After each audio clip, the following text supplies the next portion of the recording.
Hail Satan! Hi everyone, welcome to Witch Finger Horror Podcast, and we just started Ghoulies, and some satanic shit's happening right now. We're like diving right in. Yeah. Oh, goats! I know! This part is fucking evil. This movie is evil in general. So, welcome everybody. My name is Yasmina. To my right is Morgan. Hello. To my left is Megan. Hey. And if you haven't already guessed, we're watching Ghoulies. In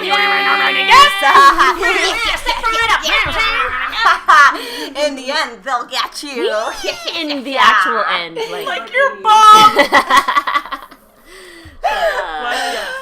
But yeah, so this is one of my favorite 80s movies, definitely. I love that they're just about to sacrifice a baby, which should probably happen more in movies. Yep. Or just in real life. I mean, right? in general, to stay young, to, get wealth, all the things that are good in life. Elizabeth Bathory was onto something. Yeah, right? Bathing in the blood of the innocent. Yeah. I really like when movies have real babies, too. And you always wonder, what parent was like, take my literally 2-month-old infant, take this child. I love it. Guaranteed, probably, maybe somebody who was working on the film that had a baby recently would be like, oh, put my baby on this sacrificial altar. Yeah, because, I guess maybe there might be Hollywood moms, Hollywood dads that would be like, oh, here, put my baby on this casting website or whatever. Selling their baby out at 2 months old, 3 months old. Yeah. That's the best. Yeah. I would. For Satan? Yeah, absolutely. Oh, and by the way, your baby is going to be on a sacrificial altar. No big deal. So this ritual that's going on right now, one of the guys that just pulled his white hoodie off looks just like Meatloaf. Oh! The first time I watched this, I thought it was Meatloaf. There he is. Oh. That dude totally looks like Meatloaf. Yeah, you can kind of see through his robe with the light, too. Maybe just- we'll get a penis shadow or I know, something. right? He'll just start singing Bat Out of Hell. Yeah. So it looks like he's reaching in his cloak and he's gonna whip out a saxophone or something. Oh my god! I would totally be That okay would be with amazing. that. That would be all right. Okay, Anyways. well. We digress. Sorry, so much Satan shit going on I know, here. it's We're really excited. We're exciting. very, very excited when it comes to Satan. So yeah, Ghoulies came out in 1984. It was directed by Luca Bercovici. I hope I'm saying that right. It was written by him and Jeffrey Levi. I hope I'm also saying that right. I think it's Levy. Levy? Yeah, I think Jeffrey it's Levy. Levy. Definitely, I could be wrong or I could be right. I don't know. I didn't really find that much information about those two, to be honest. Oh, Luca has tons of information. Oh, sorry, I did get some information about Luca. I did not get much information about Mr. Levi. Levi.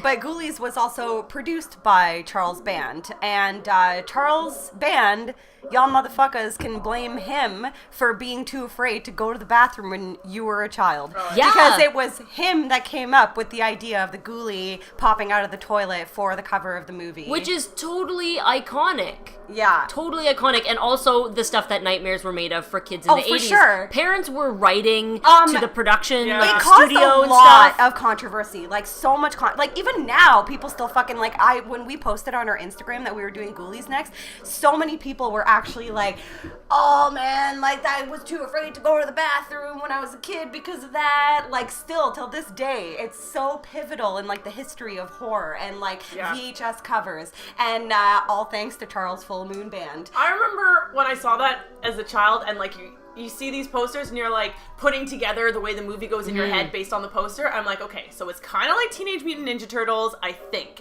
And they come up from the sewers and that's the story I created in my head about this movie because that's what it fucking looks like he's doing, a sewer dweller. Yeah, I know, right? An ass biter. Taint. Well, a lot of Taint nibbler. Taint and ass biter though. Taint nibbler.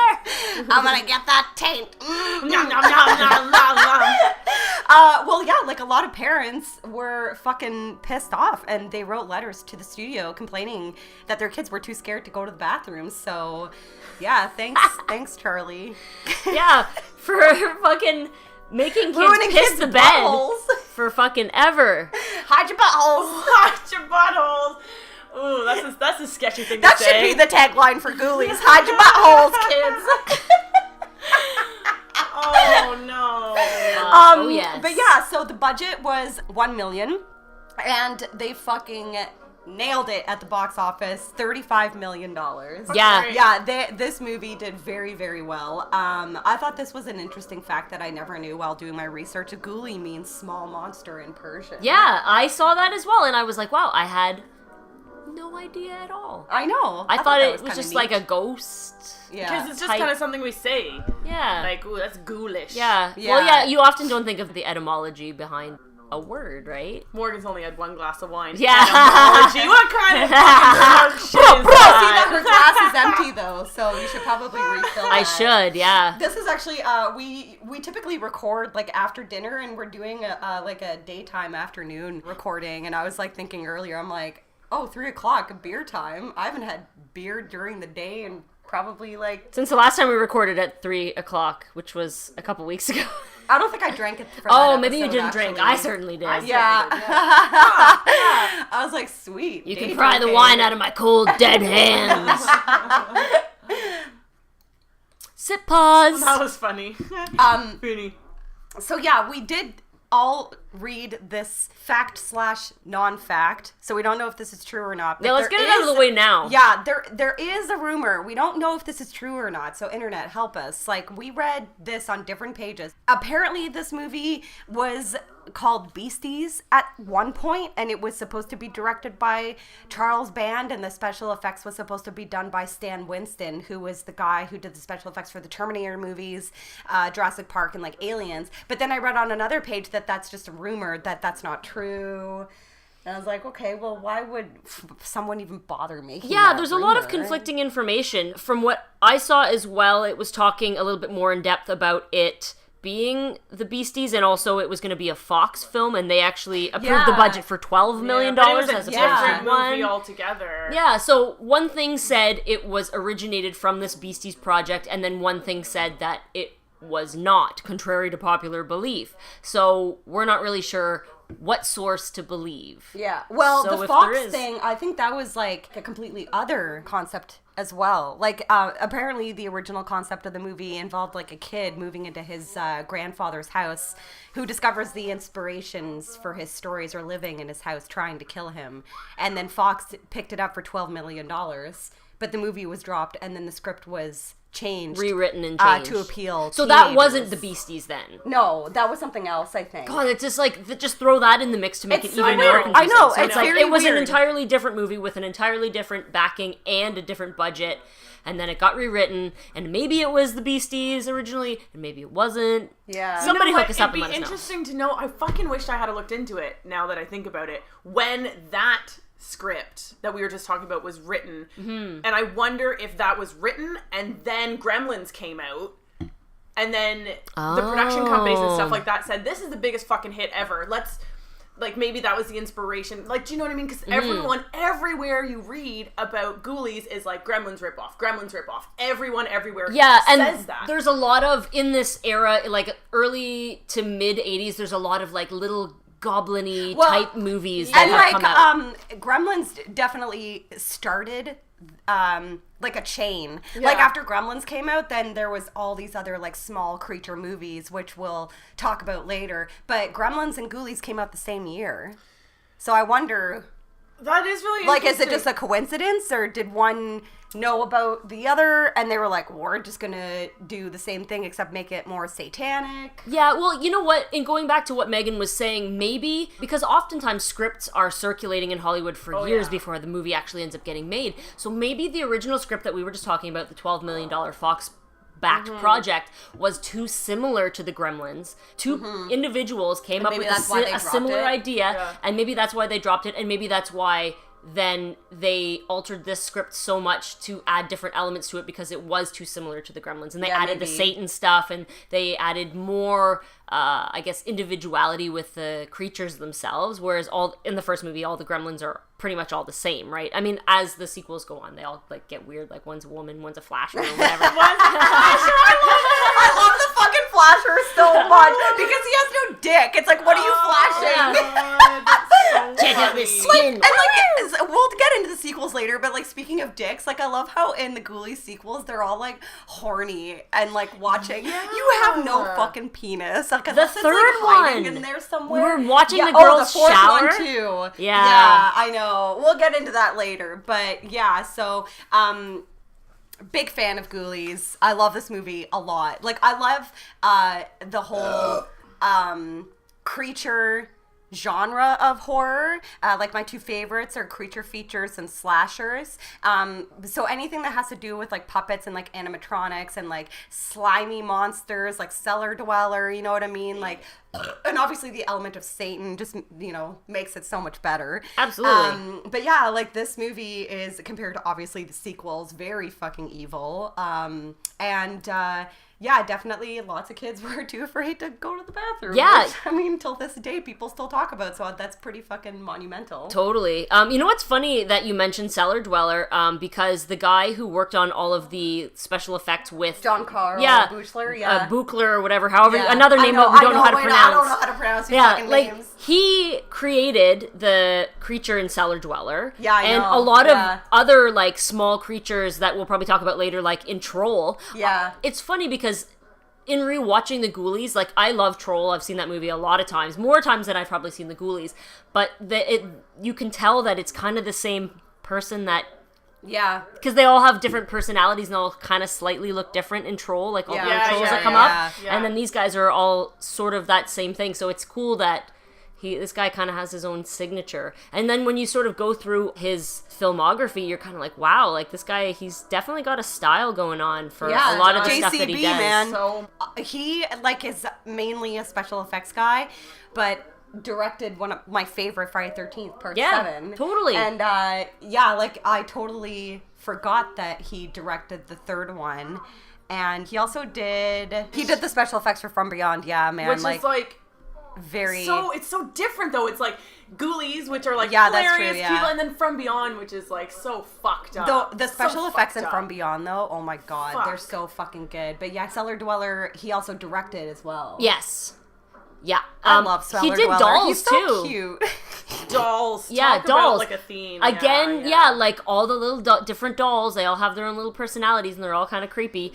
He also worked on Hard Rock Zombies, which I I know. Oh, nice. Oh, that's awesome. Fuck. super, We super just saw fucking that they're cool. releasing the soundtrack on vinyl for Hard Rock Zombies. Yeah. I was like, oh my god, that meant more God. people than us care about I the know. soundtrack to that movie.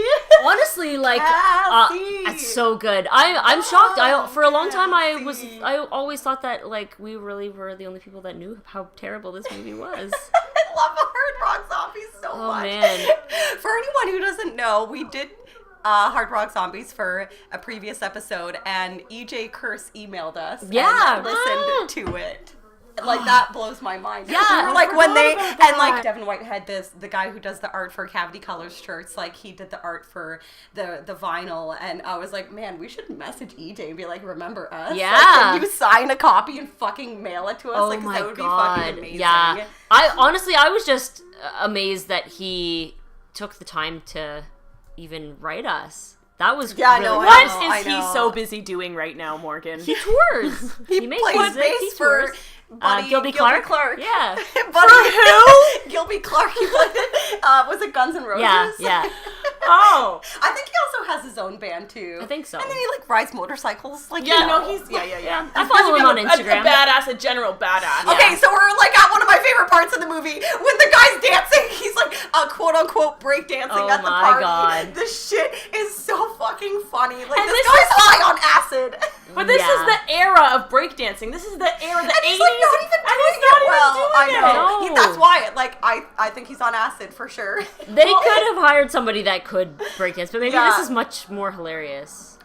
So also, there is a reason why a lot of the characters in this movie are wearing glasses. Oh, yeah! And sunglasses, because originally this movie was planned to be filmed in 3D.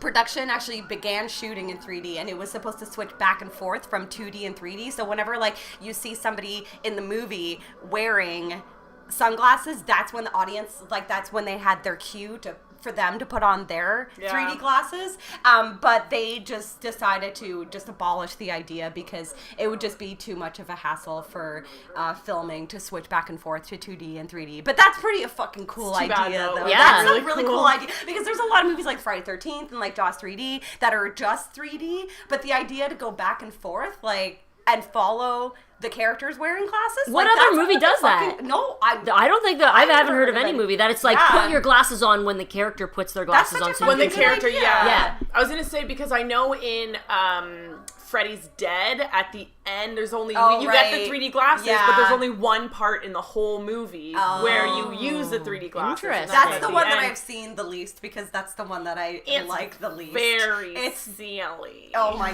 god, it's so silly. It's so silly. That's the video game segment, right? When he's in the video game. in Freddy's Dead. Freddy's Yeah. playing. Yeah. And that's the one with Roseanne and Yeah, they go back to the town. Yeah, that's my least favorite Nightmare on Elm Street. I have to say, like, New Nightmare blows that one out of the water, in my opinion. It's yes. Oh my god, that movie. Anyways, that movie scared the shit out of me. We can go on about that forever. Fuck, that girl is a nice ass. I just wanted to say earlier when everyone was all fucked up. We'll get into it later, but it's really funny how this movie is about teenagers getting fucked up on recreational drugs and alcohol, considering the background of some of the people, right? Like, Oh, do yeah. you know what I mean? Like, Yeah. we'll get into it, but there's like heavy Yeah. alcohol references and heavy drug references, and it's one of those things That's where true. it was like, Yeah. this is what happens to kids who get fucked up. Eaten. They by summon ghoulies. Satan. They get their buttholes and taints eaten by fucking ghoulies. Well, let's talk about Luca Bercovici. So he's from Budapest, and he's more of an actor than a director. Yeah. He's got a good career going on. Like he's acted in a lot of TV movies and TV shows. Like he was in Airwolf. Do you guys remember Airwolf? No. I don't remember. I know the name, I but I don't definitely think I've remember seen when it. Airwolf was on TV. It's basically like Top Gun, but a helicopter instead of like Okay. pilots. But like, Did it have a cool song to go with it, though? You know, probably not. Probably, and I'm sure we'll probably listen to it later, and then you can memorize it for future references, Sweet. Morgan. There's probably saxophone in it. Probably, but yeah, he was in Miami Vice. Yes. He was in fucking K2. Yeah, I know, with Michael Biehn, the and mountain climbing we just movie. met Michael Biehn, and he signed Morgan's copy of K2 Oh, yeah. on VHS, and Scanner Cop, which is technically the fourth Scanners. Yes. I haven't seen it yet. It's on my list. It looks terrible, so I have to watch it. He's also in, this is so weird because I was just talking about this movie the other day, but do you guys remember Drop Zone, the Wesley Snipes movie about about skydiving? Skydiving, yeah. There were so many action movies in the 90s that centered around a particular sport, recreational sport. Like over the top, like a movie about fucking arm wrestling. Why? And like Drop Zone, a movie about skydiving. Yeah. No, but is there like a crime aspect? Yes, there is. I Yeah, was gonna say, 'cause, like Point Break, like surfer. Yeah, I Yeah. know. No, I remember seeing Drop Zone in theaters, and Wesley Snipes is a sky. Yeah. Oh yes. I'm old. Yeah, Wesley Snipes is a skydiver, and he gets hired to, I don't know, fight criminals in the sky. in the sky. I should probably rewatch Drop Zone. But Fuck. yeah. Oh, you'll be so disappointed, guaranteed. I know. I'm sure it's probably not as good or bad as Demolition Man. No, oh my god, Demolition Man, it does not hold up at all. Like, I remember there was so much hype behind it, and then I rewatched it recently, and I was just like, Yeah, I need to rewatch Wow, it again. this because movie is a I pile of saw shit. that the San Diego Comic-Con made a fucking Taco Bell they did. thing, like exhibition, at the San Diego Comic-Con that was like the same restaurant from Demolition Man. So you could go in there and order the same things that they made in the movie. Wait. Here's where I always get confused. Always fucking get confused. Which one is the one where Sylvester Stallone keeps getting the swearing tickets? And he's like, oh, That's Demolition Man. That's Demolition Man, Yeah. because The seashells. The seashells! Yes. Yeah. Rob Schneider! The quote-unquote Yes. sex. Yes. Rob Schneider is more of a character in Judge Dredd. Judge Dredd, see, that's what I mean. Those are the two I get know. confused. It's easy to combine all the Yeah. 90s. Same with Double Stallone. Team, because Wesley Snipes See, being Double ridiculous. Team, I've actually never seen. And What? I know I should probably But you're watch Double obsessed Team. with fucking 90s action movies. Yeah, I know. and isn't There's a lot Jean-Claude that I Van haven't Damme seen. in Double Team? Yeah, it's Jean-Claude Van Damme And Wesley Snipes. isn't it? Yeah, I just remember Shame the cover on is you. very like green and blue. I also feel like that era of Wesley Snipes really reminds me of Dennis Rodman. Yes. Yeah. Definitely. Yeah. Who was also in a really bad movie with Jean-Claude Van Damme, wasn't That's he? what, dude. The confusion is real. I right know, now. right? It's like, oh man. Yeah, that movie looks rotten. Straight up rotting garbage. Rotting garbage. On the Rotting curb. garbage. Festering, On the maggot curb. covered No, garbage. Double Team Is the one with Dennis is the one with Dennis Rodman. Okay, Sorry. okay. Yeah. Fuck. Oh no. What the fuck is wrong with us? Oh no. Day drinking. I know. Oh my god. That's so funny. Oh man, how could you have forgotten Dennis Rodman? His fucking yellow hair. Right? Oh Oh, my god, man. that's so funny. Yeah, I need to watch Double Team, but I've definitely seen Double Impact many times. So Double the part Impact. when he's doing the splits and he's like, "Look at me, I can stretch." Wait a second. When they were naming that movie, didn't they understand, like, what double impact also means? I think there was a lot of cocaine in the 90s. Oh, okay, yeah. And the 80s. Yeah, so, It continued on. Yeah, definitely. They Double probably impact. talked about that. That's funny. That's funny. That's Oh, funny. man. 2 in the Do you know what I pink love and one in about- the, 2 in the pink and 1 in the Do you know what I love about us? It's like we started talking about the director and now we're talking about... Wesley Snipes and Dennis Anal? Rodman. Yeah. Double Pussies penetration. and Doing asses the and... fucking splits. So yes, back to Luca. So Ghoulies was the first movie that he wrote and directed, and he directed some other stuff. Like Rockula is a movie that has always been on my list. I don't know if it's technically horror. Like I think it's like one of those horror comedies that involves rock and roll. Yeah, It's one of music those and ones that I comedy just and haven't horror. seen. Okay, this movie. I don't know if you guys like how deep you got in the movies that he's directed, but he directed a movie called Dark Tide, and Chris Sarandon is in it, and he fights poisonous sea snakes. No, he With does his not. fists? Dark Tide? I don't know. I'm going to have to watch it. I'm going to have to watch it. Chris Sarandon fighting poisonous sea snakes.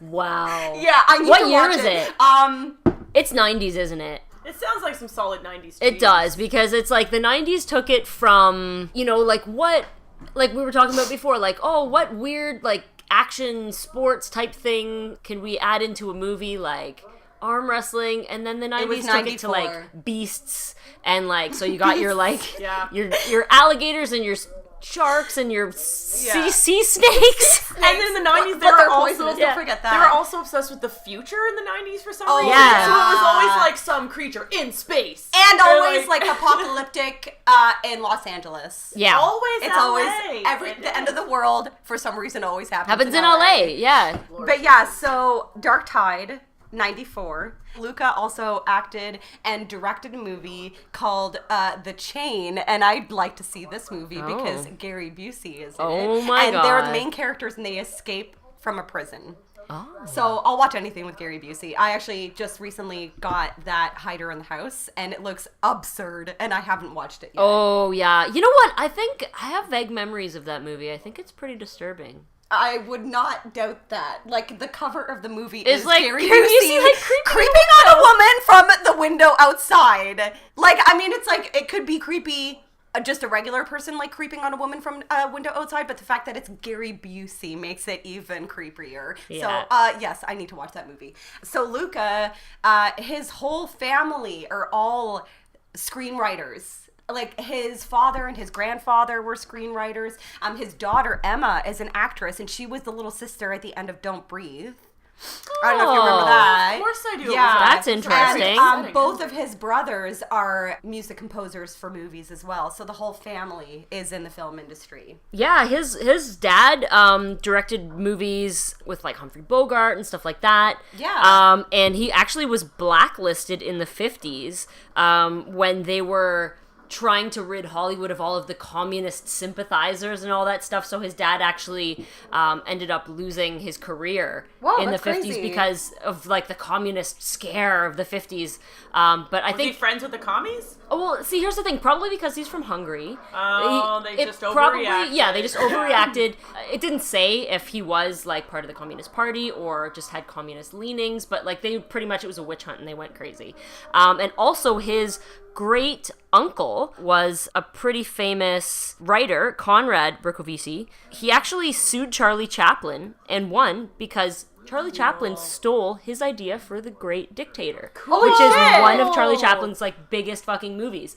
And so fuck that guy. He was a friend of, like, he hung out with, like, all kinds, you know, all the, like, big writers and whatnot, but he befriended Charlie Chaplin, and apparently they went to an opera together, and they started talking about this crazy idea for this movie, and actually Luca's great uncle introduced him to an actor that he knew that was there at the opera that night, who ended up being a witness, because Charlie Chaplin said, oh, it didn't happen, I don't know this guy, and then this actor who was going to actually be in the movie afterwards came forth as, like, a witness and said, oh no, I talked to Charlie Chaplin that night, he gave me his phone number. Of course I would remember that night, because when Charlie Chaplin asks you to be in one of his movies, like, you say yes. You fucking remember that shit. Yeah. So yeah, he ended up, I think, paying him, they settled for like $100,000.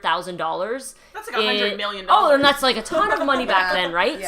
Yeah. So he's got like a really interesting kind of family, and yeah, it's just crazy. Really cool. That money's probably all gone though. Oh, yeah, I assume so. That is really, really cool. Yeah. A lot of these characters, like the fellow we were just seeing, Jonathan Graves, the main guy. Yes. Reminds me, like, I keep looking, I'm talking to you girls, and then I'll look at the screen, and I keep seeing Johnny Depp. Yeah. Of, like, this time, because the hair, I can see that. do you know what I mean? I keep, like, catching glimpses of Johnny Depp, and it's really wigging me out. Because, this guy's definitely more buff than Johnny Depp, though. Yeah. This guy, and the guy who plays his dad, we'll get into him later. We've got so much to say about him. They're fucking babes, whatever. Especially when they're all, like, possessed and their eyes are like That's hot. Like, yeah. You know what's funny? This fellow, Peter Lipis. He, to me, looks like Julia Roberts. Oh, he looks like Eric Roberts. Yeah, no, he totally looks like Eric Roberts. He does. Yeah, you're right. He definitely does. Well, yeah, he's a fucking babe. His name is Peter Lipis, and interesting fact, Jeffrey Combs auditioned for his role for Ghoulies.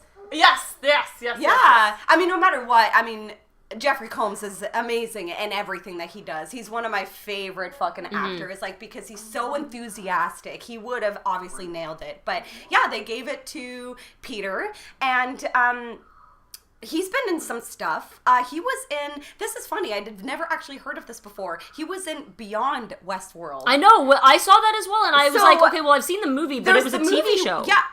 There's two. Yeah. Okay, so there's Westworld, the original movie from 1973. Then there's Future World, which is an unofficial sequel that came out in 1976. And then Beyond Westworld was like a show that was only one season that ignored Future World, and that came out in 1980, and he was in that. Interesting. I still have never seen a single second of any of Westworld at all. Really? The new one. The new show is I've heard really good things about the new show. Mind-blowing. It is fucking mind-blowing. The original movie is garbage. I know, I've heard that it's garbage. But you know what? When I was doing my research, I was looking up Future World, and Future World looks like equally bad but entertaining. That's cool. I'd like to watch both, like, just because. Yeah. He's also in a movie that I texted Morgan the poster for it last night, and it looks pretty fucking cool. It's called Ghost Warrior, and they're like ghost samurais that like fight people in the streets of LA in the 80s. I was like, yeah, I need to see this. And also,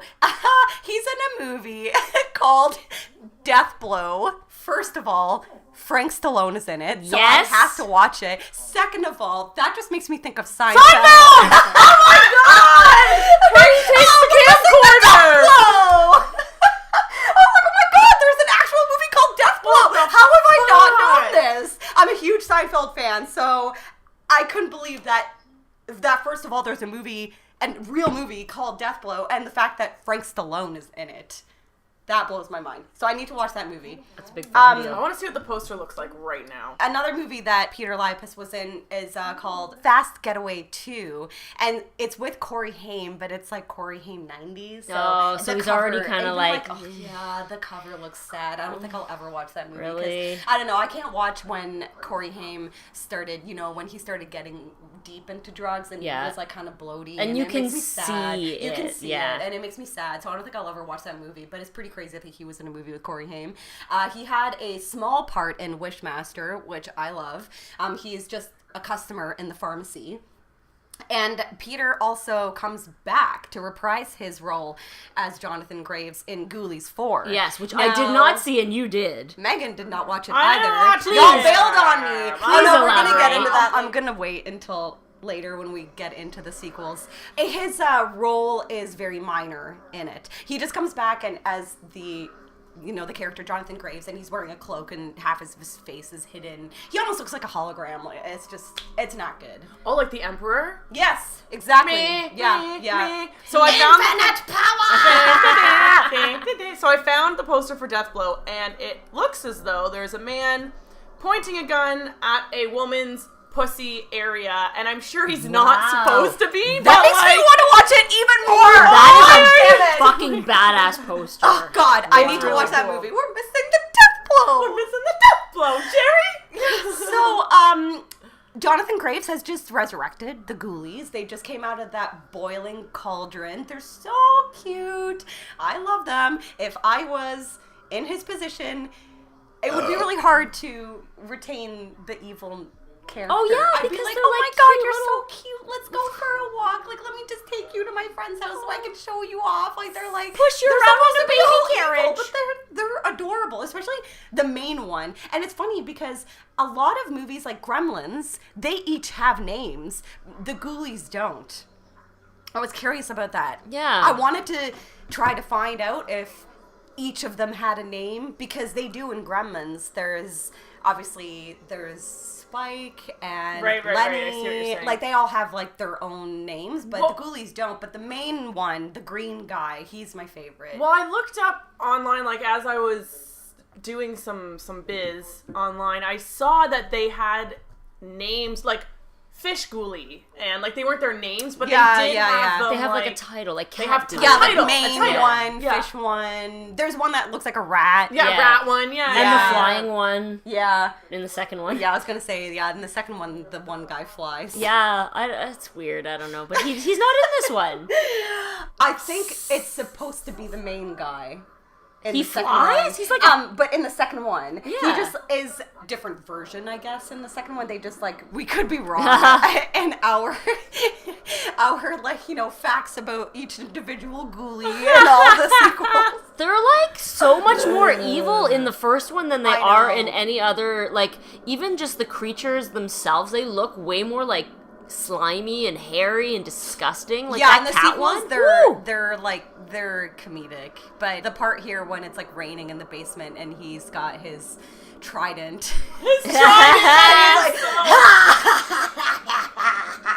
I love that part so much. He's having a great I time. almost wish that Jim Henson had it done the Ghoulies, because like the creatures in the labyrinth, some of them were fucking creepy. Oh yeah. You know, and like I mean, they did a great job. But I'm looking at them and I'm like, I bet you Jim Henson could have just like, even if they amped consulted, it I don't up think just he a was little. alive. I don't know when he died. Oh no, Jim Henson was alive in the 80s. Yeah. He was probably quite expansive. Very That's a pricey true. guy, That's I imagine. true. Oh, I was hoping we'd see some tits there. No. Are there boobs in this movie? I don't remember if there are. There definitely are some titties in the sequels. Oh yeah. I don't Oh, know yeah. if there are any in this one. I can't remember. I don't think there is. I think they were more concentrating on the evil Satan part of the movie. But so the main female role, Rebecca, who is Jonathan's girlfriend, she went on to do a lot of stuff. Yeah. Her name is Lisa Pelican, and she was born in California, but she was also raised in Paris, Italy, Japan. She got a scholarship to Juilliard, which is insane. Wow. What a bitch. What a bitch. For what? For what? Maybe her theater acting, I would assume. Yeah, I'm not sure. I don't know. Megan's super jelly. I am. I'm so jelly. Fuck her. But yeah, she's kind of a cunt in this movie. I mean, if my boyfriend was just trying to raise some demons, I'd help him out. Like, I wouldn't be all like, you're not paying attention to me. I'd be like, okay, let's fucking summon some satanic shit here. Yeah, I'd be like, that's fucking hot. Yeah, like, I know. put me on the altar and shit. I Like, know. I'll let's go do get this. you some babies to sacrifice. But yeah, she is used to be married to Robert Harper for a couple years, and Robert Harper was an actor who was in the Crate segment in Creepshow. I think he just like he's friends with the main guy. And works at the place where they're keeping the crate. Right. And then later on, she was married to Bruce Davison, who was in legitimately everything. Like, this man was in X-Men V. Oh, wow. But most importantly... there's so many Seinfeld references in this episode. He was Wick in Seinfeld, the chairman of the Susan Ross Foundation. He was he was like the old guy who was the chairman of the Susan Ross Foundation. Like, do you remember the episode where with the briefcase? The briefcase, of course. It's so funny. Of course. Yeah, man. Holy shit. And I just thought it was funny because I know you're talking about her husband, but like, can we just not talk about Jean-Claude Van Damme for 1 minute? Right. Oh, no, Lionheart. We have to talk about Lionheart. Okay, so she's in one of my favorite Jean-Claude Van Damme movies, Lionheart, and that is the one where, if anybody hasn't seen it, I'm sure you've seen this scene, the one with the fight in the empty pool. Yes! And they're wearing those like black jumpsuit leotard things, yeah. Fucking God, I love that scene so much. I think I watched it recently. I like, sent it to unrelated to like any of this. Because I made you watch Yes, it. I it's so texted great. it to you because we were talking about VHS Fest, and I texted you, Morgan, and I was like, by the way, I bought 6 Jean-Claude Van Damme movies at VHS Fest, and you were like, I don't know if I've seen Lionheart, and I was like, oh, and then I sent you just that clip. That fucking clip of is the fight amazing. scene in the empty pool, and it's so funny because, like, I feel like it was in a contract, like every 90s movie, every 90s action movie had like a clause in the contract that was like the star has to wear a black racerback. Yeah. They have to wear a black tank top or like a black racerback or like black spandex. That was like the rule for 90s action movies. I wonder what Jean-Claude Van Damme's dick looks like. I don't know. Like, I don't think it's big. I don't. No. I don't know. I don't know. I've never No. seen a Don't think Belgian it's big. penis before, so. You know what? Because there's all those rumors or facts that he beat his wife, and I always pictured small dick men doing that. Yes. Yeah. Yes. Yes. I don't know. Maybe it's on the internet. I'm I'm sure looking it up. I want to is. see his dick. I want to We see his can dick. Google it. And he wears always these tight things, right? And when he does the splits, you'd think, like, we look. I know we all look. Yeah. If anyone out there on the internet has any sources for Jean-Claude Van Damme's fucking cock, even balls, I don't need You the know what? shaft. I Like, can just wanna guarantee see that something. you can see his Did you find it? junk. No, but I'm just finding amazing pictures of Jean-Claude Van Damme in a fucking Speedo. Wow. Well, I'm saving in that. Breakin', you can. He's like literally like Oh full my on God. wearing like and he's tights also and everything. wearing like a fucking like It's a the black, same thing. like leotard. Yeah. In Breakin', it's amazing. I fucking love that scene so much when he's dancing in the background. Is that him with Christopher Lambert on the beach? That kind of looks like Christopher Lambert. It's Lorenzo Lorenzo Lamas. Ew. Ew, I take it back. Yeah, I take it back. There are no pictures. Nope. That can't be real. There are no pictures of his penis on the internet Fine. that we know of. That's funny. However, now I've lost my concentration. Now we're just looking at fucking ridiculous pictures of muscly men on the internet. What is happening there? Okay, I'm shutting this down. Lisa Pelican. She has also done a lot of TV. She was in an episode of The Happy Days. She was also in an episode of Murder, She Wrote. Every time I think of Murder, She Wrote, I think of the Everything is Terrible. Oh, the Angela Lansbury fucking video. Oh, it's so disturbing. If you guys want to watch a very funny video, just look up Everything is Terrible, Angela Lansbury. That's enough said. That's all I'm going to say. Yeah. And Lisa Pelican was also in Law & Order. She seems to be doing pretty well. She's got a lot of titles in totally. her IMDb. What are you laughing at? She's still looking up Jean-Claude Van Damme. Just cuddling a chihuahua. Megan's looking up pictures of Jean-Claude Van Damme holding a chihuahua. That is a very strange image, I will admit that. Look at how serious he is, though. Like, why is he so He's not serious? smiling or anything. You know, whenever I think of Jean-Claude Van Damme being funny, it just makes me think of that chocolate commercial that he did. Do you remember that? Chocolate rain. No. The way that he like presents the chocolate and like smells it in the commercial is the best. You guys should look that shit up. Oh Okay, man. I will stop. It is time to stop. It's time to stop. It's time. What are we talking about? Where are we? Nothing. I don't remember. We're done talking about what's her name. Pelican Brief. The Pelican Brief with Julia Roberts. Yeah.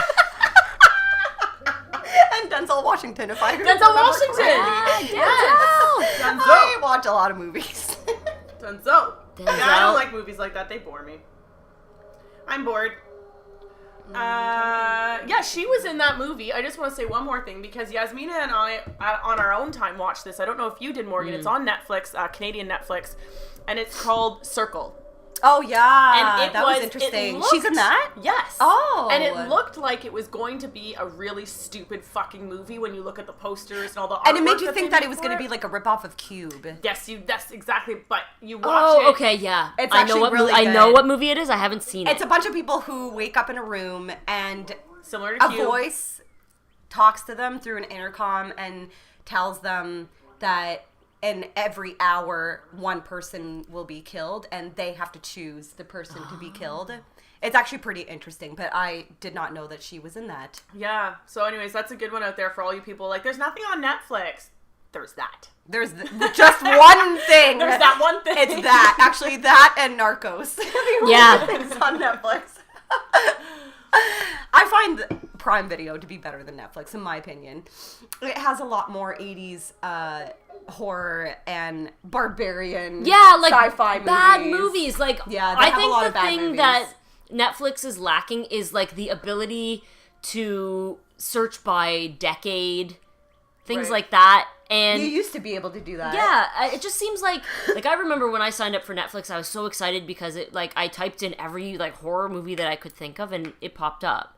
But that doesn't happen anymore. They just cycle through because they feel like people are always needing stimulation. They always need new things. And it's like, you know what? I kind of just want you to leave those movies that you had on 10 years ago. Yeah, and I maybe know. I want to watch them once a year. Yeah, I hate that Or they whatever. when they take things off. Yeah. Yeah.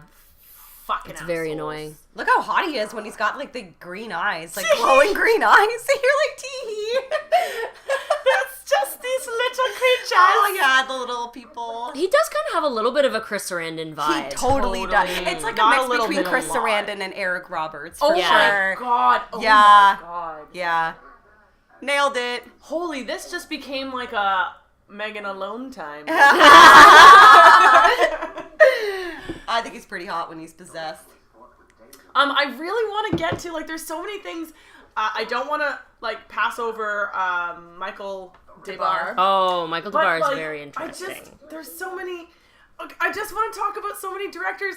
I just want to get there. Just do it. Okay. The Let's go, funniest let's go. fucking thing, because I keep talking about sex and thinking about sex, and this guy is looking all hot in his chair. One of the directors, Jim Wynorski. Oh, Yes. Yes. We're familiar with him. Well, he directed, we talked about him in the Chopping Mall episode. Yeah. But yeah, he's a fucking weirdo. Like, Literally, all the the titles of titles. the movies that he's done are like like the what is it? The hills have thighs and shit. So Yeah. that's him. So if our listeners listen to that one, my new favorite is Paranormal Activity.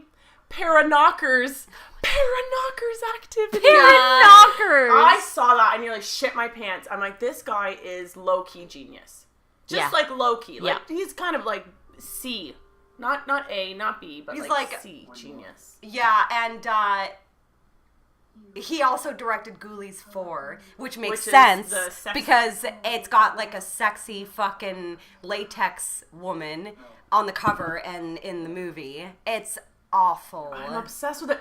Bear Wench Project. Yes. Yeah, I know. Can't Like, deal with Yeah, I know. these. That all of his at this point in his career, he just basically does horror parodies but it involves sex and tits. They're like kind of softcore porn. I don't think like it's not like XXX. It's like softcore like kind of stuff. Are they full-length feature films? Yeah, I think so. Full-length, I believe so. Yeah. Okay. Yeah, he's an odd duck. Yeah. He's a weird guy. I believe my grandmother calls people. Good old Yaz with her old jokes. But yeah, no. Are these guys good guys or bad guys? Sorry. They're bad guys. I'm pretty sure. Okay. The little people. Yeah. So now, what's her tits? Rebecca. She's possessed now, and I believe, we're coming up to the scene where their friends are coming for dinner. Because they need them to perform this like ritual. Look how fucking hot he is when his eyes are glowing green. It's just blowing my mind. So earlier, let's talk about, before we get into Michael DeBar, because I feel like that's going to be a really long conversation. Yeah. So we're at the scene, the dinner table, and everybody's wearing their glasses. So this would have been cool for like the 3D part of the movie. And so earlier in the movie, we saw Wolfgang, the caretaker man with like the big beard, right. Which is funny because he like, it's Jack Nance. Yeah. And it's funny because like when you see him in Ghoulies, I automatically thought that it was going to be George Buck Flowers, the guy who plays the bum and everything. Yeah. But it's not. It's like Jack Nance, and it's crazy. It doesn't look like him at all. And I didn't even know that was him until I was doing my research. And I've seen. Yeah, I was like wow, this is crazy. I know. I was like, shit. I did not know that deal. Jack Nance was in this movie.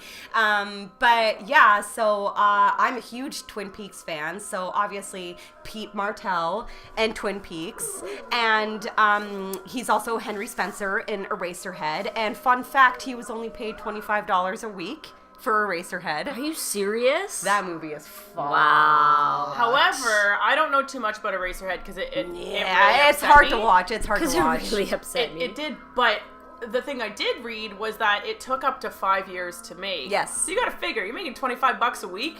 Stretched out over 5 years, I mean, yeah, that's true. Well, I guess like I'm assuming you probably only got that while they were filming, but then the production took like 5 years. Like honestly, like I love David Lynch. He's like one of my favorite directors, and I'm a big fan of his work. But Eraserhead is not high on my list. I know that's probably gonna like anger some Lynchian fans out there, but like I don't know. I think he's done much better work. But Jack Nance is in almost all of David Lynch's movies. Like he was in Dune, Blue Velvet, Wild at Heart. What are you hissing at? Which one? Dune? Velvet. Oh, okay. Dune. I was gonna say Dune deserves a hiss. No, I would never. Fucking Blue Velvet. Let's fuck. Oh god, what a creepy movie. Lost Highway.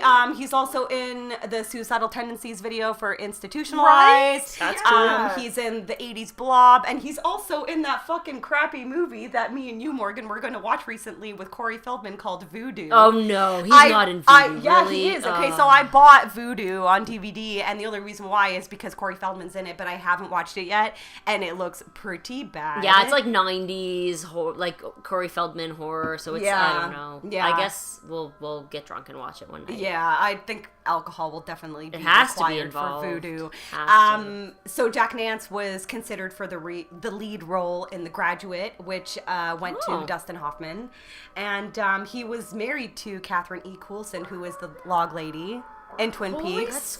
They were married for a few years, and then this is a pretty crazy story. Then he married Kelly Jean Van Dyke, Jerry's daughter and Dick's niece. Mm-hmm. She was a porn star, and very sad, she killed herself the same year that they got married in 1991. Ooh, yeah, it was pretty shitty. That's gonna make he was filming. I know, feel awful, so bad. It's he was filming Meatballs 4. And he talked to her on the phone, and he was like trying to console her, but there was a storm that like knocked the phone lines down, and it was too late when they found her. She was already dead. I was like, oh my god, that's such a sad story. She was really young too. I had no idea about that at all. But he passed away in 1996, and he went for dinner with some friends one night, and he had a bruise under his eye. And when they asked him about it, they were like, what happened? Tried to suck his own dick. So Sorry. Like the dick gave him the bruise? That's what I was going for, but you're right, that doesn't make sense. Go on. No, go on. How big is this man's dick? All right, go on. Funny. But yeah, anyways, he got in a fight in a parking lot of a donut shop, and then he had a headache when he got home, and then it was later known that he had a subdural hematoma. Like he had like blood clots like between like the layers, like the arachnoid layer and the top layer of like your brain. So like he just it caused so much pressure that's what caused his death the next day.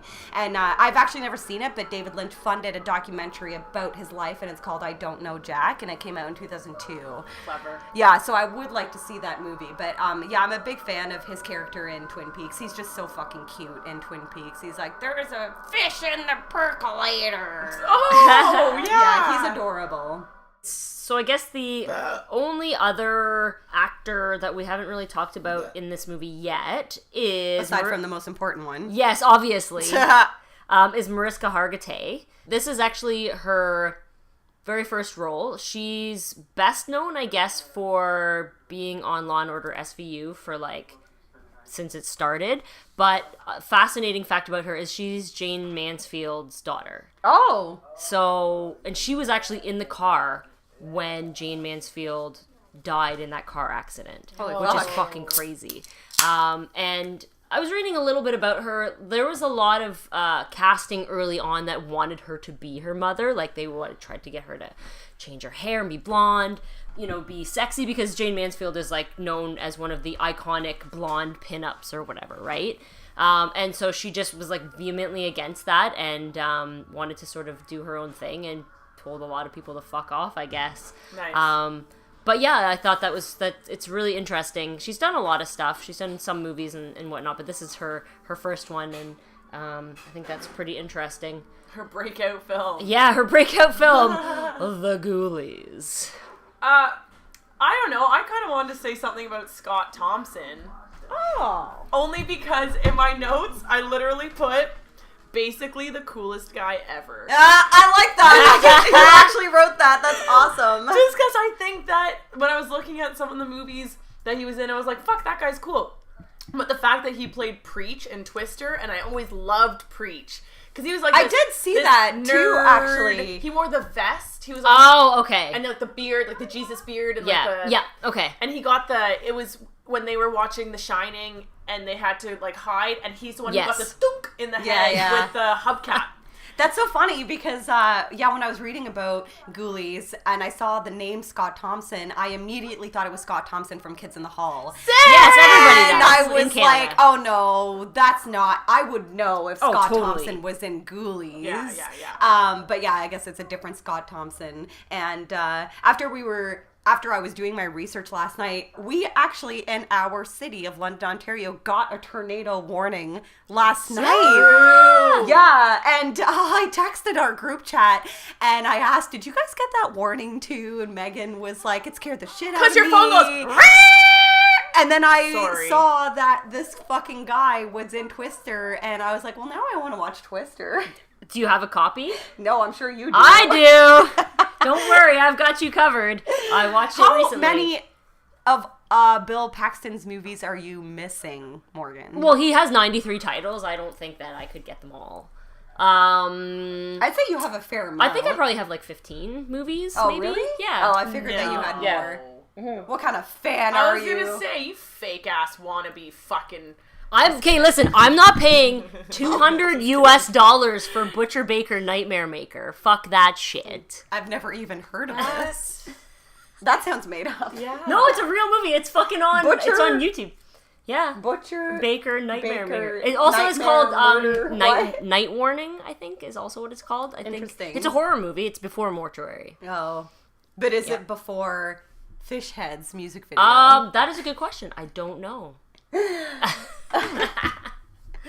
Barnes and Barnes. Yeah, no, a lot of the really, really bad ones are expensive, and like the really old ones.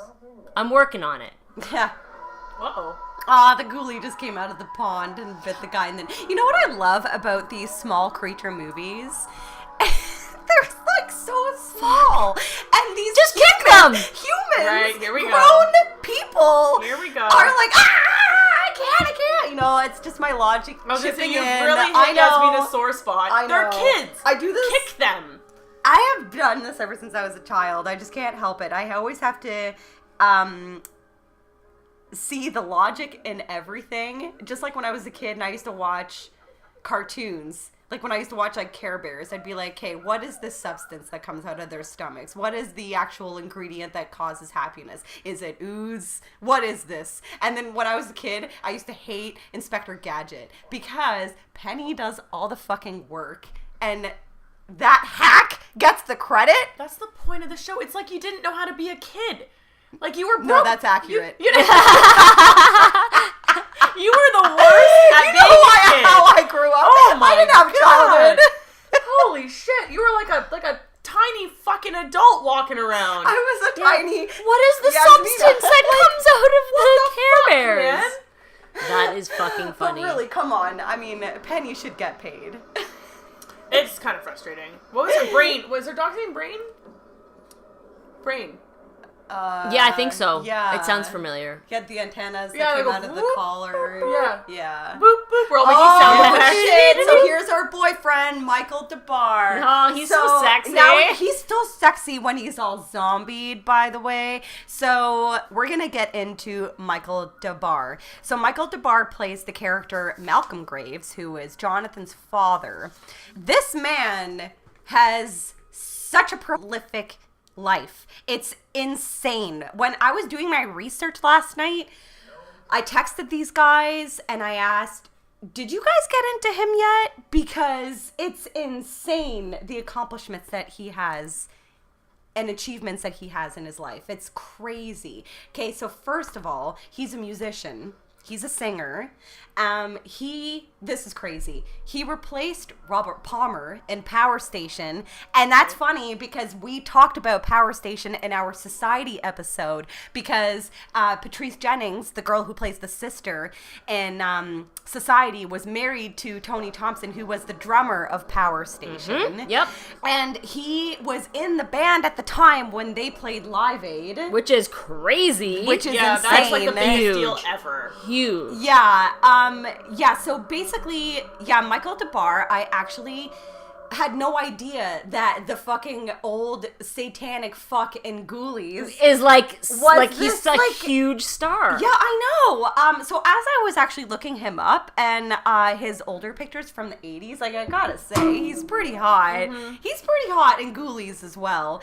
And so he was also friends, I love this fact, he's friends with John Johnson and got Power Station to be on Miami Vice. He Which was is amazing. also in an episode where he's acting in Miami Vice. And Power Station, this is funny, I did not know that they also wrote the song for Commando, that We Fight for Love song. We've listened to it many times because Yes. it's on my playlist on YouTube. He wrote it, or He didn't wrote perform it. it. He wrote it. Well, Power Station performed it, Right. but he wrote it when he was in Power Oh, good Station, for him. Which is fucking which is amazing. the song that like plays like at the not at the end of the movie, but it plays at the credits, I think, at some point. But I was like, whoa, I didn't know that was Power Station. That's crazy. Everybody just knows Power Station by the Bang a Gong song. Like, Bang Yeah. a gong. yeah, Sing coming it. on, Bang a gong. Oh, get it yeah, on. get it Yeah. on, bang a gong. So I always thought that song was about a one night stand. I always thought it went, get it on, then you're gone. That's amazing. Megan. That's awesome. He actually also wrote the song Obsession, which Yes, ended up I being know, covered by Animotion. Animotion, which And- is so crazy. best song ever. Yeah, I know. Like that song, he wrote it with he co-wrote it with Holly Knight. Holly Knight is also a huge songwriter, and it was number 6 in the U.S. and number 5 in the U.K. Billboard chart. So he probably still fucking gets paid. Yeah, for that and not song. only that, but as Canadians, it may not have such an impact for Americans Yeah. listening, but as Canadians, that song Obsession is ingrained in our psyche from the 80s and 90s because it was the theme song from Fashion Television, which was a huge show on City TV, which was like the Toronto station that Yeah. broadcast all across the country. Yeah, like, it was like the theme song, like, you know, people catwalking and all that stuff. Yeah, I definitely remember that. Yeah, so that was awesome. a huge fucking song. So I'm going to talk a little bit more about his musical career. So he's been in tons of bands. He's released a few solo albums as well. So he was in a band called Silverhead with Robbie Blunt, who plays for Tom Petty. He was in a band called Detective with Tony Kaye, who is one of the founding members of Yes. They were on Led Zeppelin's label, Swan Song Records. He was also in a band called Checkered Past with Steve Jones, who is the guitar player for the Sex Pistols, and Clem Burke and Nigel Harrison, who are from Blondie, and Tony Sales from Todd Rundgren's band. Aside from also co-writing the song Obsession, he was also in a band called Vince Lightning and the Spectaculars, which had the Stray Cats drummer, and he was in a band called Down Boy with fucking Paul McCartney's guitar player, Brian Ray. He's toured most of his life. Like, he's toured with Nazareth, Duran Duran, Kiss. Actually, Kiss were such a huge fans of his one band Detective that they actually wanted to re-record one of their songs with Peter Criss singing, and apparently there are demos that exist, but it was like never fucking released ever. That's crazy. That I would love to hear that, because I bet you know what? I bet you that, like, big fans that, like, on, like, fan, like, message boards, websites, you could probably find it somewhere. Which is funny because Peter Criss was just in London for Rockin' Con, and I'm a huge Kiss fan, and the single Kiss, like the single individual like Kiss members albums, like the Peter Criss one is like the best one. So I would love to hear that song. I'm sure it's probably like on YouTube. Oh yeah, I bet you we could find it. Would be pretty. That cool. would be fucking huge. I know. Yeah, Michael DeBar, like, literally every band that he's been in was like a super group. Yeah, like, it's he crazy. Just fraternizes with like the biggest musicians, the most talented people. No idea. Had no idea. I know. Who So the fuck fucking is this crazy. guy? And this guy's in fucking Ghoulies. Yeah, This guy's in fucking right. Ghoulies. And he's also the ex-husband of Pamela DeBar, DeBar, which is insane. crazy. Didn't your mom, Morgan, meet her? Yes. Your mom met Pamela DeBar. Like, that's insane. Yeah. That's I pretty don't cool. remember the circumstances, but I do remember my mom just being like, wow, that's like, she had a conversation with her and she talked to her and stuff. Like, Pamela DeBar is obviously known for being famous groupie, 60s, 70s. I think it's mind-blowing that she fucked Jim Morrison. That blows my mind. Straight out of the I think it's mind-blowing that people were famous for being groupies. Yeah, back then. Like, that's so fucking crazy. I know. She must have been pretty amazing. But she was mostly friends with them, though. Yeah. She wasn't, like, just, like, there to fuck all of them. She was, she definitely helped with, like, organizing things and events, and she was friends with them as well. But I'm with the band, like, that book, I haven't read it, but I've heard. Like, apparently it's really, fucking like, amazing. Fucking great. Mercedes read it and said it's like, yeah, she's got about stories her about it on already. tour with, like, Led Zeppelin and stuff like that. But yeah, they were married that whole time, so they must have had an interesting relationship. Right? Fuck.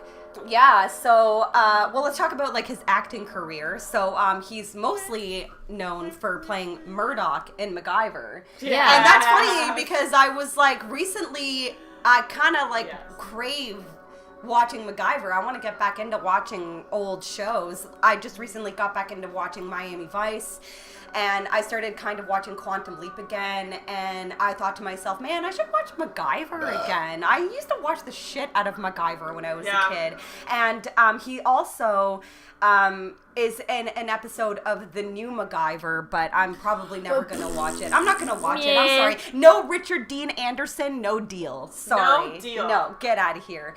So he's also in this really strange movie that I watched recently, and I can't say what it's about because I don't remember because it was so weird. Night Flyers, and it's That's a George R.R. Martin. Yeah, book. we actually talked about it in another episode. I don't even know what I watched. Fuck, I can't remember what episode it was that we talked about it.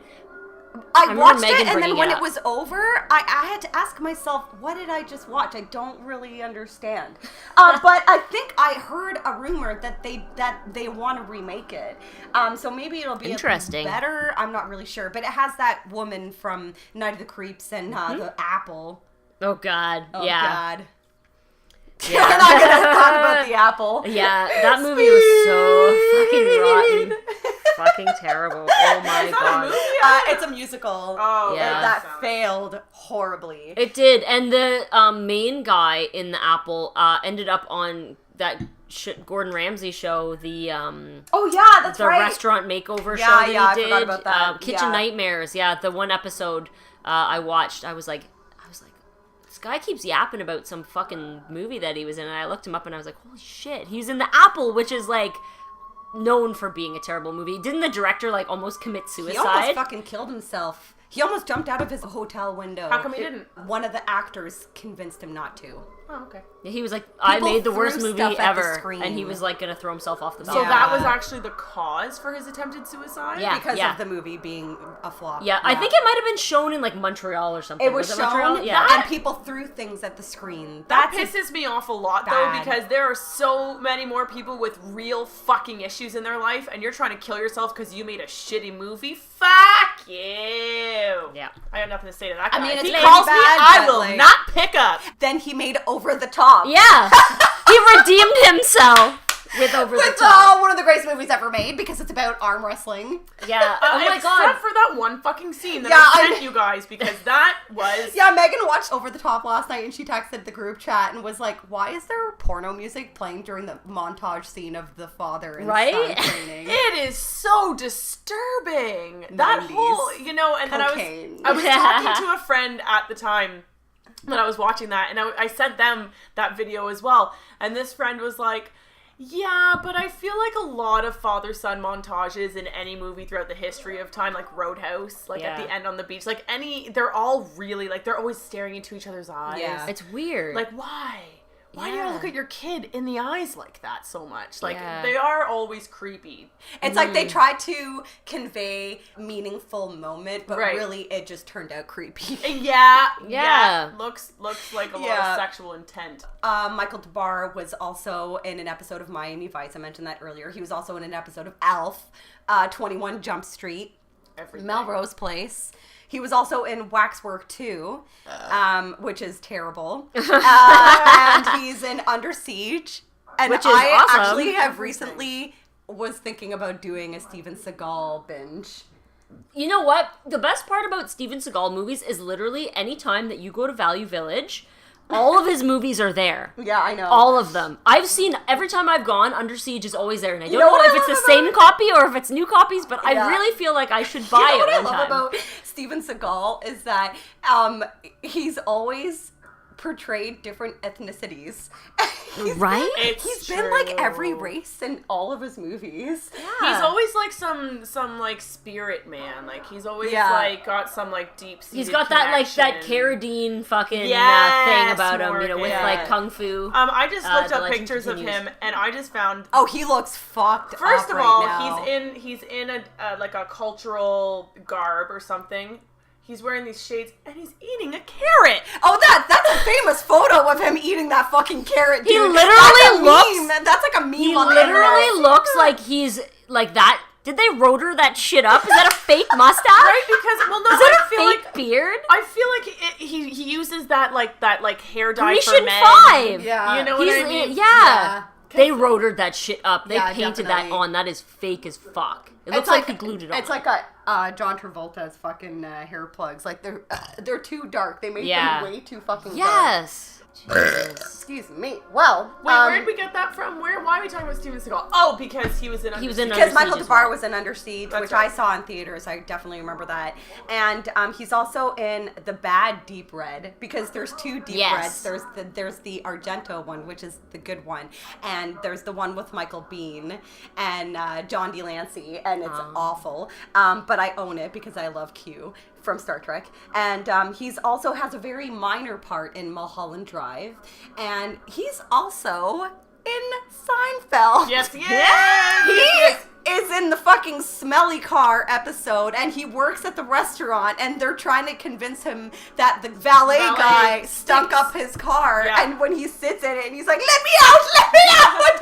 Terry's like, not until you fucking agree to give me my money. Oh my god. But yeah, so Michael DeBar had an alcohol and drug problem in the 70s, and so he's been sober since 1981. Good for him. And he co-founded RAD, Rock Against Drugs. It was a campaign in the mid-80s, and y'all need to look up. I'm sure we have a lot of fans there who are going to know what it is solely based on that one poster with Freddy Krueger on the bike. Yeah. Because that was a RAD advertisement. Oh, yeah, you're right. Yes. Yeah. So there was a lot of people involved in promoting that. Well, I'm a big fan of 80s PSAs. Like, my favorite one is the Pee-wee Oh, Herman God. one. This is It's crack. It's not nice. It's not glamorous. It's like, they dressed him up as Pee-wee. Yeah. Like, maybe he should have just been Paul Rubens. Paul Rubens. But, so RAD, Rock Against Drugs, they had a bunch of rock and rollers talk about how bad drugs are. And the irony is too real to even begin. Well, okay, so And- I watched some of it, and it's like, okay, so literally he got all of the sober people that he knew. got the only like, sober Like rock Ted band. Nugent, everybody knows he has never drank or done drugs. That's Yeah. just his thing, because he loves killing things instead. That's right. Yeah. And Gene Simmons and Paul Stanley also. Gene Yeah. Simmons has been sober, I think, his entire life. Yeah. But they should have got Dee Snider, because I know he's yeah, never... Dee Snider is also sober. Yeah. But it's funny because if you guys Cinderella. I don't know about that. That one was weird. They were all wearing glasses from being hungover, and they're like, "Wait, aren't they drugs?" Yeah, I know. Rock and roll is our drug. Yeah, lies. Well, lies. there's a 7-minute YouTube video of a compilation of all of the PSAs, and yeah, like Ted Nugent, Amy Mann, Paul Stanley, Cinderella, Vicky Peterson from the Bangles, Lou Reed. His segment was fucking weird. Yeah, that was really I just strange. gotta He was all say, pixelated I'm sorry out. to like any Lou Reed fans out there. I love classic rock, but I have never ever got into Lou Reed. I cannot stand his music, but good for him. Sing me a ditty. Just a perfect day. It's really depressing, but Ooh. his fucking PSA was super weird. Like, he was like wearing sunglasses like he always used to, and he was like, "Drugs, I stopped. You shouldn't start." End PSA. I was like, okay, that was weird. But and Bon Jovi was in one of them. And those he's guys like, are so "Hey, cute. I'm John Bon Everybody's Jovi. I so was given a script to talk about how bad drugs are, but I'm here to tell you that drugs are bad, okay? And I'm John Bon Jovi." Are you making fun of the sex god who is Bon Jovi? Do you remember when he was in a commercial or like an ad for a cologne, like his own Bon Jovi cologne? Oh, no. They don't. photoshopped the shit out of that Well, fucking yeah. picture. Oh, Meg's looking it up. Okay, can't. but I just gotta say, I love Paul Stanley. The Paul Stanley PSA was That was hilarious. great. He was like- so fucking funny. Yeah. I love him. He is such a fucking queen. And the Gene Simmons one is the best. Oh, he one. was like he literally was a Okay, goblin. well, he is a goblin, first of all. Yeah, he's but a they living made goblin. him a goblin, like a real Yeah. goblin. And he's like, "Hey, I do drugs. It makes me look cool. Yeah, I do drugs. It makes me get lots of girls. Yeah, I do drugs. I got lots of friends." And then it changes. He waves his to hand and like- it turns into I just punched his fucking face. and then it cuts to Gene Simmons' true goblin face. And it's like him with his fucking Unchanged goblin from hair. the makeup. And he's like, but he's so serious. And then it changes and it gets so fucking serious. And Gene is like talking about how, like, you know, drugs are bad and all that stuff, whatever. But like, the part when he's like the goblin, just like, I was laughing so hard. It's fucking really weird It's because so it's like fucking they weird. knew that Gene Simmons is a goblin, Yeah. and then he waves his hand, and They he never still looks still the a same. goblin. He's still a goblin. So, you guys need to look it up. Holy fuck. Oh my god, it's amazing. My stomach hurts from laughing at it.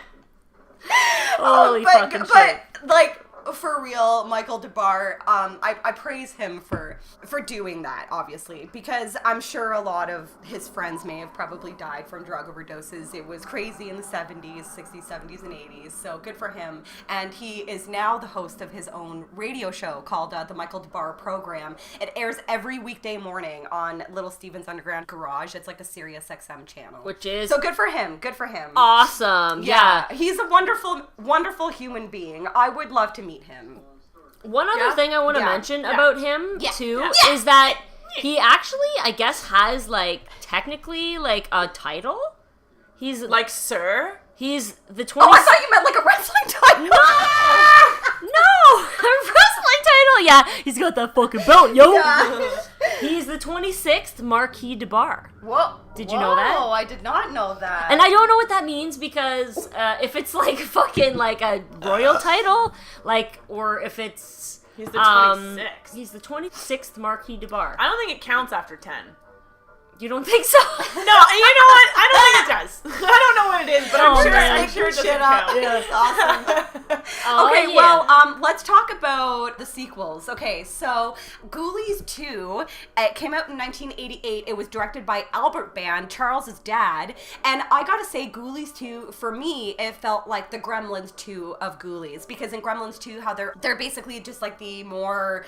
like heightened versions of the Gremlins from the first one. Like Ghoulies 2 is kind of like that too. So like one can fly, it sprouts wings and it can fly. It's way sillier too. All the sequels are silly. Like I understand that somebody who is not a horror aficionado would watch the first Ghoulies and think that is silly. But in my opinion, it's just, you know, it's an 80s horror classic, but the sequels are definitely comical. And, like, there's the giant ghoulie at the end. Yeah, Fucking he's kicks crazy. ass, though, when he comes out of the ground and then he eats all the little Yep. ghoulies. So, yeah, the Satan's Den is like the carnival ride where they're all somehow managed to catch a ride with the carnival. Phil Fondacaro is in it. I'm a big fan of him as well. And Sasha Jensen is in Ghoulies too. He's the guy from Dazed and Confused, the one with the overalls. Yeah, the overalls. You know what? It's really funny. In the Buffy movie. Yeah. No, I definitely remember him. Oh, the one with the overalls. He's got that face. Big eyebrow. Got that He's face. the one Yeah. that's like, do you spit or swallow? Yeah, that's him. He's the one who's hitting on the teacher through the window. Yes. Yeah. That's One so of the funny. best movies ever made. Gotta put it out there. Dazed and Confused. But yeah, Charles Band sold the rights after Part 2 to Vestron. So anything past Ghoulies 2, Charles Band had nothing to do with. Yeah, and that was to save Empire Pictures, which I Was guess at almost that like, time was yeah. kind of going bankrupt. And Empire was the distributor for and production company for the first one. Yeah. And also the second one. So, Ghoulies 3, we talked a little bit about it earlier. It came out in 91. It was directed by John Carr Buechler. And I found that the third one is definitely way cheesier than the second one. Like, they fucking go to college and they talk. I got a Three Stooges kind of vibe. Do a voice. Give me a voice. Like, it was bad. Like, he was like, there was one scene where they're just watching women shower and they're trying to sneak a peek and it's like, where are your dicks? You don't have dicks. Also, you'd think if you were actually like pure evil, like, you know how they represented in the first one, like, wouldn't you just want to like skin her and eat her bones? Yeah. I know, right? Tits are for humans. Like, who gives a fuck about tits? Totally. Like, yeah, like cut off those tits and mount them off. on the wall. Cut them Yeah, off, you know, yeah. and then make that titty bra like from Lil Nicky. Yeah. Lil Nicky? Yeah. I forgot about that. Titty head. Well, and the toilet is more evil in the third one. The toilet, toilet I watched cool. the third one today, like, just to make sure I was, like, up on everything, and it's, like, literally they're summoned from a satanic toilet. Okay. Which So is they're hilarious. really playing up that whole, Yeah, there's like toilet ghoul it's like thing. there's like a comic Okay. book and the professor at the school summons them from this comic book and Okay. but there's two fraternities and they're rivals, and the Ghoulies are the ones that are actually pulling the pranks, but the fraternities think that it's the other fraternity, and it causes this like fraternity war. Did you notice that one of the guys in the one fraternity is Matthew Lillard? Yes! Yeah, That- so it was it's his Matthew first Lillard's movie. first movie, and he has glasses. He's like the nerd guy, and the main guy in the fraternity, like the main character in the movie, that guy is straight up a cross between Jason Lively from Night of the Creeps and James Spader from Pretty in Pink. Yeah. Those two characters combined and made a fucking baby and made the guy who was the head of the fraternity in Ghoulies 3. Yeah. And Hands he looks a down. lot like James Spader. And in sexy fact, going I probably wrongly on Wikipedia, it says that this movie is starring blah, blah, and David Spader. It actually says that. Like, somebody thought that he was James Spader's brother or something. And you can't actually click on the link that, or it used to exist, and then it was deleted. So it's like, then it made me question, like, is that guy who plays the main dude, like, did he just, like, is he James Spader's brother, and he changed his name, like, to be in the movie, and, like, he really is David Spader? I don't know, because, like, literally, in the credits, I watch the credits to see if it was consistent with what I saw, and it's not an IMDb, so I don't know if somebody was just like playing a Ghoulies joke. Making a Ghoulies prank. But I also, it is very cheesy and comical, but I love that Marsha Wallace is in it. Marsha Wallace is Mrs. Krabappel. From The Simpsons, obviously. So, like, she just recently passed away. So she's in Ghoulies 3. She has a very, very distinct look. But yeah, so, and we talked about it a little bit earlier, but Ghoulies 4, that came out in 94. Directed by Jim Wynorski. Enough said. It's awful. It's so bad. I wasn't really paying attention. I was working on my notes at the same time. But it involves something to do with like a gemstone or something, and there's like this like sexy fucking bimbo in like a fucking vinyl outfit. It's awful. It's so bad. That's I feel like that's the same trail that like Leprechaun went down. Like Leprechaun at first was kind of like Wishmaster, like he would take your wishes, like whatever Leprechaun, and it was scary, and it was creepy, and it was then serious. It got into the mid-90s or whatever Leprechaun, and it was all about like titties and bitches, and like I feel like they always go down this like really trying to be funny. Yeah. But there's always, like, hot broads and, like, tits. Like, when he blows up that girl's boobies. Yeah, I know. That's the best. It's silly. But, like, why in the mid-90s did it all go... Cocaine. Oh, yeah. But I can say that the Leprechaun sequels are far better than Ghoulies 4. Like, okay, I will never watch that atrocity ever again. Good to know. But, yeah, so we... did Gremlins 2 for an episode a while back, and we talked about little creatures. So we're just going to reprise that conversation now, because I've seen more now since we recorded that episode. Yeah, for sure. So me personally, like, straight off, like, first, number one is the gate for me, obviously. I just love those fucking minions. They are adorable. They're the best. And they're evil. Yeah. And the big one's pretty fucking cool, too. Yeah. Love. The gate is the best. So obviously Gremlins 1 and 2. I am that weirdo that likes Gremlins 2 better than the first one. Oh, Gremlins 2 is by far more entertaining. I've gotten a lot of slack from people, like, for saying this. I personally enjoy Gremlins 2 a lot more than the first one. Definitely. I mean, the first one, I understand a lot of people have, like, that nostalgic attachment to the first one, but I didn't really watch the first one when I was a kid. But yeah, the second one is just fucking madness. It's insane. Like Hulk Hogan is in it, and he fucking talks to the camera. Like, it's insane. Like the Flasher, like, and the woman, she's like the hooker. It's insane. Yeah, she fucks all of them for sure. Yeah, for sure. She's like Smurfette. Sure. Yeah, it's fucking weird. Obviously, Critters. Critters is great. I rewatched it recently as well. Actually, that was a little thing. I read that there was, in one of the movies, they paid homage to Ghoulies. Yeah, in by the first having one. A critter. Yep. Yeah. Like, I think a critter comes out of the toilet, and they were like, I really like Critters 2, personally. Critters 2 is so silly. I love it. It's been a while since I have seen it, and I wanted to watch it the other night, but I was just way too tired. But I finished the first one. I like it a lot. Yeah, the one alien guy that like is like finding them, like his hair, it's just too much. I know. Oh my god. I cannot deal with it. Guy? Yes. I fucking love what was it. his name? It was like Johnny Steele or something like that. Like, just something like totally cheesy. And those aliens are the best part of those movies. Oh yeah, for sure. Fucking no question. But literally, his hair is fucking. It defies Johnny Steele. Yeah, it defies gravity. I know. It like he magical. Literally walks around like with a blue steel lips magic. The entire time, and he's kind of like a weird, like he kind of looks a little bit like Tim Curry a little bit, but his lips are so glossy, and he's walking around the whole time just like with this fucking giant bouffant hair, pretending to be all serious. Awesome. It was too much. I watched hobgoblins, and I gotta so say, bad. it actually wasn't as bad as I thought it would be, because the hobgoblins are barely even in the movie. Like, the movie centers more around the humans in the movie, so it's basically just a when fucking... that happens, But it's basically just like an 80s movie about like teenagers dancing. Like, there's a lot of 80s dancing in it, and there's like one scene where two guys are fighting with shovels, but they're like holding them like jousts. Like, they're like, it's like, what? I thought it was actually pretty entertaining, I'm not gonna lie. I thought it was better than fucking Munchie. Oh, yeah, which is whatever. another Jim Wynorski movie. P.S. So Munchie came out in 92, and it's bad. That movie, it's a kids movie basically. And Munchie, the character Munchie, is voiced by Dom DeLuise. Oh my god. So he talks like this? Yeah, it was. What the I wasn't really paying attention because I was doing my notes, and then when it was over, I like looked up from my computer and I was like, oh, okay.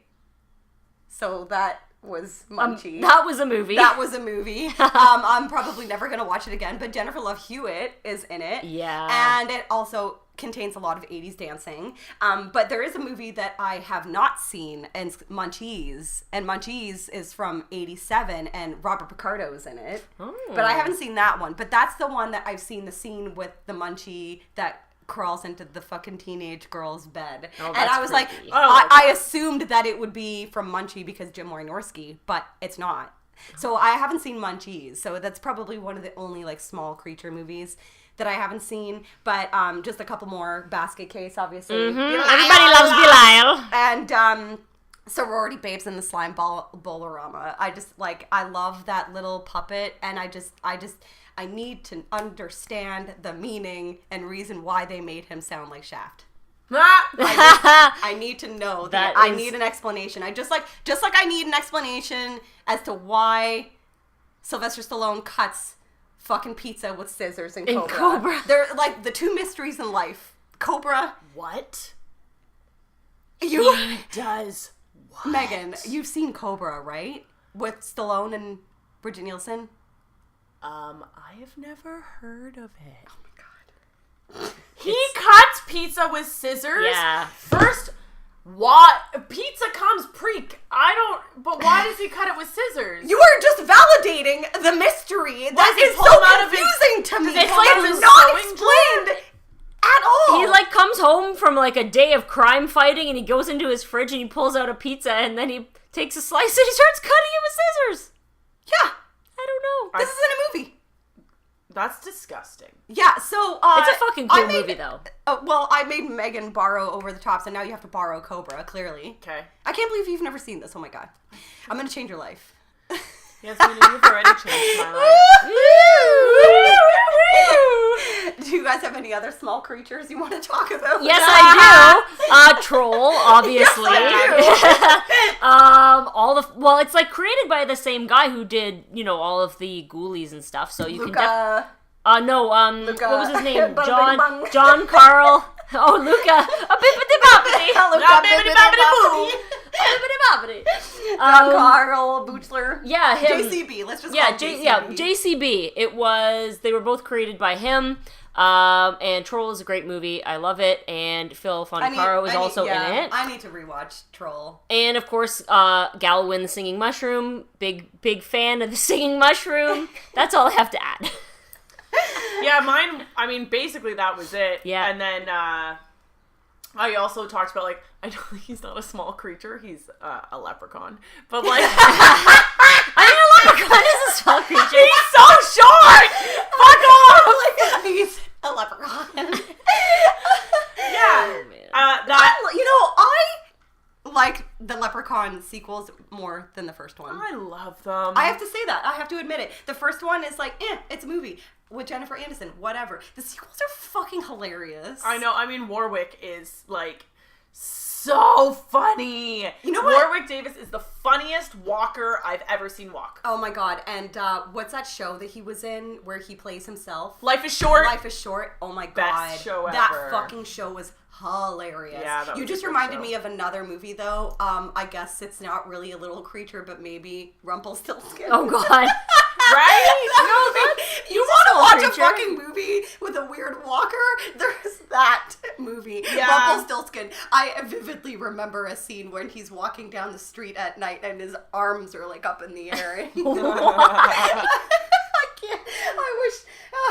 I wish y'all can see me. I'm winded now. Yeah, I mean, that's basically it, because I don't want to get into dolls, because we can go on forever talking about, like, small doll movies. Yeah, well, Dolls, Dolly Dearest, Puppet Master, done. Yeah, We're good. Actually, you're right. That's Well, it. Tales from Chucky. the Hood. But Chucky, I forgot Just about kick Chucky him. until you said that. Yeah. Just kick him. And they always, for some reason, these tiny creature movies, typically there'll be a scene with a scalpel. Why are scalpels so accessible? Pet Cemetery. Yeah. Every small there's a screen. There's Every household has a fucking scalpel, There's like always- doctor's and scalpel. Pretty just sure I don't because. own a scalpel. Right? Do you know what I mean? Like, I'm pretty sure there's a scene in at least one of the Chuckies where there's a scalpel. I know there's a scene in Tales from the Hood with the little dolls at that one segment where they have a scalpel. Yeah, like, yeah. why do so many people? Maybe because they're light and not heavy to carry. But, like, why do the humans have them? Well, a knife I get in a talking- doll's Right, hand would yeah. literally be like holding like a log like this to try to stab. So a scalpel just makes sense because they could hold So it they in just one fit hand. into the script somehow. Yeah, They, like, put a- somehow he just ends up in a doctor's office and finds a It would scalpel make and more he sense if it was shakes like some a people. paper cutter. People have paper cutters. Pebble cutters. Paper. What's a paper cutter? Paper. Do you mean a letter opener? No. Like a paper like the cutter, like, retractable blade paper cutter. Oh, box cutter thing. Box Box cutter. cutter. I was thinking the thing at your secretary's office in the school. that Yeah, thing, like, yeah. Yeah. the Now thing no you one could- just gets mail, so no one has those anymore. Anyways. Well, thank you very much for listening, folks. I hope you enjoyed the episode. I just want to do a quick mention. If anybody has not seen the Cavity Colors Ghoulies line, Oh, yeah. definitely I have one of them. There's a couple designs that were drawn by Devin Whitehead, and they also have the pin. I got the pin of the ghoulie in the toilet as well, so it's pretty cool. But yeah, so thanks again for listening, and I hope you guys have a wonderful ghoulish evening. Yeah, I'm a dork. Whatever. Bye. Bye. Bye.